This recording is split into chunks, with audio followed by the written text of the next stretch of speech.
Hello all. I want us to do this example now. Isabel has 90 cookies in her cookie jar. If that represents a 25% increase from last week, how many cookies were in her jar last week?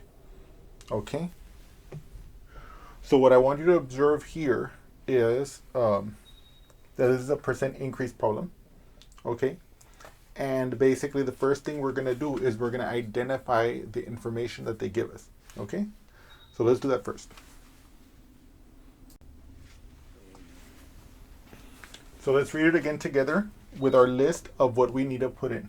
Okay. So Isabel has 90 cookies in her cookie jar. If that represents a 25% increase from last week, how many cookies were in her cookie jar last week? So you see, we're asking how many were in her cookie jar last week. And we know how many cookies she had this week. So therefore, our before value is what we want to know. So we're going to label that. Since we don't know what it is, we're going to label it B. Okay? Now our after is the amount of cookies she has today or this week. And we can see from our first line that that's 90 cookies. Okay? And now we need to find out what to place in the X. Okay? Now we remember that this was a percent increase problem, right? And so that means, if you recall our interpretation, we recall that if the X in our standard proportion for percent increase and decrease is greater than 100, then X minus 100 corresponds to the value of the percent increase. Okay, so let's write that here.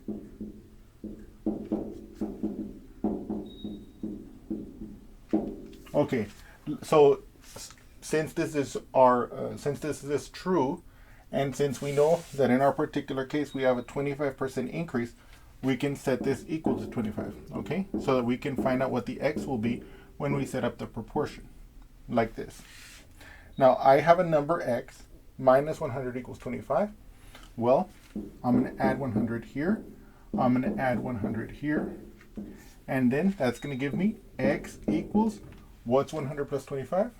125. Okay, so that's the value that we're going to place for X in our standard proportion for the percent increase. Okay, so now let's do that together.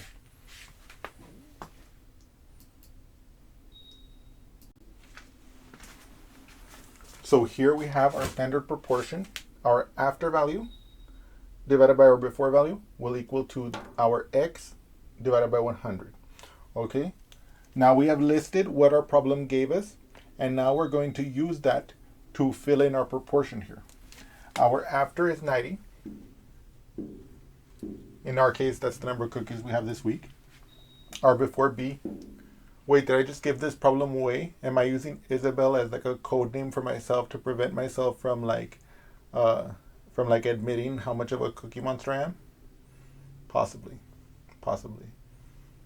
Secretly, I'm also undercounting. I actually have 200 cookies, and I'm just saying that I have 90. Okay. I'm just kidding, of course, that was just a joke. Okay, and then our X is 125. And our 100 is here. Okay, so this is our standard proportion for calculating the percent increase or decrease for this particular problem. And now we're in a position where we can solve this problem. I have recalled here in the corner our standard technique for dealing with proportions. If you have a fraction A divided by B equals to the fraction C divided by D, then A times D, which is this, will equal to your B times your C. Okay, let's do that here. So my A times my B, which will be 90 times 100, equals 125B. So I wrote 125B there to signify that the number B is being multiplied by 125. Okay? So now we're going to calculate this product over here on the side. Okay?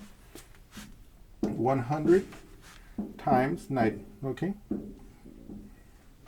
0 times 0 is 0. 0 times 0 is 0.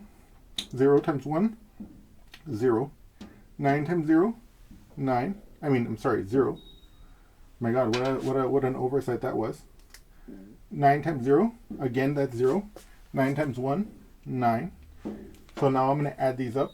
0, 0 plus 0 is 0, 0 plus 0 is 0, and then 9.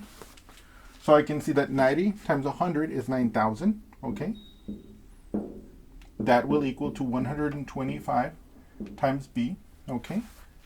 So now if I have 125 times B, how do I get the B by itself? I divide the right-hand side by 125, and I divide the left-hand side by 125, okay? So let me write that here. My B, whatever it is, it's going to be 9,000 divided by 125. Okay, so now on this side over here, I'm going to actually perform this long division. And I'm going to systematically make it the multiplication table as well, so that you can see that. And here, 125 is not as friendly as 100, so I'm going to show you the addition step by step so we can get all our multiples. Okay. Okay, so here. This is my n, this is my 125 times n, okay? 1 times 125, that one's the easy one. It's just 125. 2 times 125, okay? So I'm going to do 2, so I'm going to do 125 plus 125, okay? 5 plus 5 is 10. I bring down the 0, I carry the 1. 1 plus 2 is 3, plus 2 is 5, okay? And then 1 plus 1 is 2. So that's 250. Okay, 3. I'm going to add 125 again. Okay. 0 plus 5 is 5.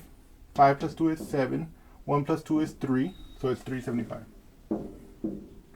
4. I add 125 again. Okay.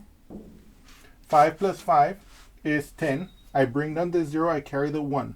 1 plus 7 is 8. Plus 2 is 10. I bring down the 0. I carry the 1.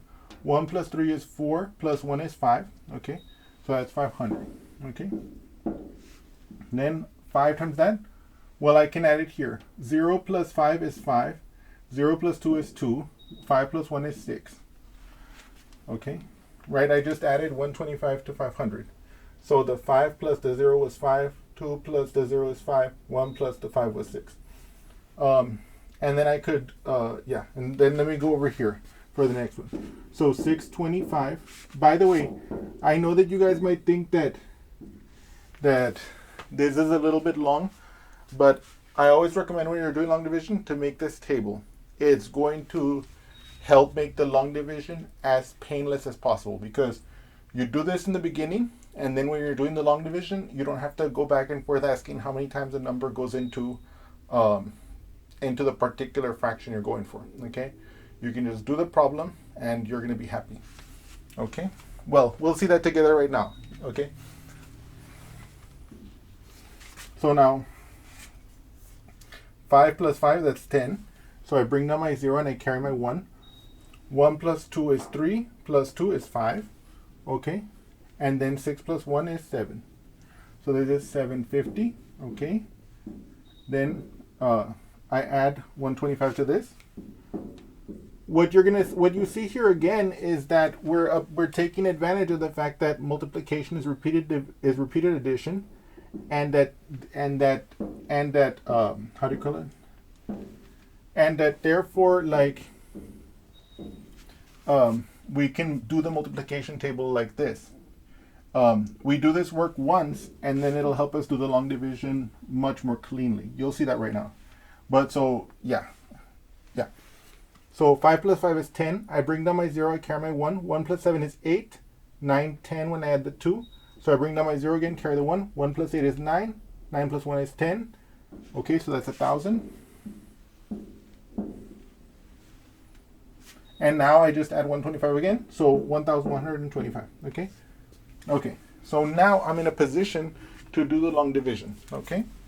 Okay.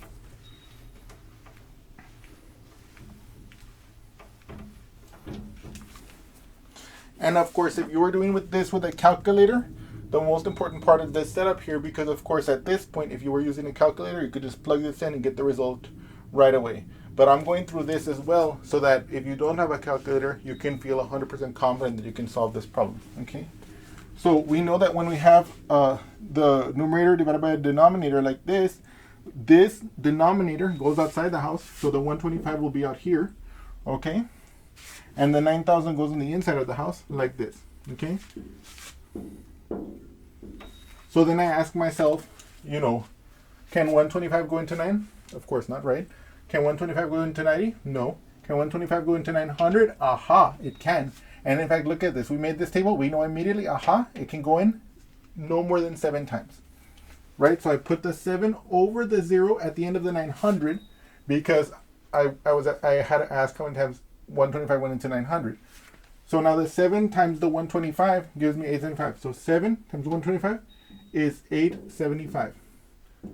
Notice how nice that was. Because I had this table, that first step was fast. So now I have to ask myself, can I take away 5 from 0? I cannot. And this is already a 0, so I can't borrow from it. So here's what I'm going to do. I'm going to borrow from this 9. This is going to become an 8. So that's going to be 800s. This 0 is going to become a 9. And this 0 is going to become a 10. Okay? Because if I have 10 plus 90, that's 100. And so the 100 I borrowed from this hundreds place became a 90 plus 10. So now I can perform the subtraction. 10 minus 5 is 5. 9 minus 7 is 2. 8 minus 8 is 0. So now that I've performed the subtraction, I can bring one digit down. Like this. This is 250. Aha. 125 goes twice into 250. 2 here. 2 times 125 is 250. We have no remainder. And we can see that B is 72. And so now finally we can state what the solution to this problem is. Namely, Isabel had 72 cookies in her cookie jar last week. I hope you all have enjoyed this problem, and I'll see you again soon. Thank you.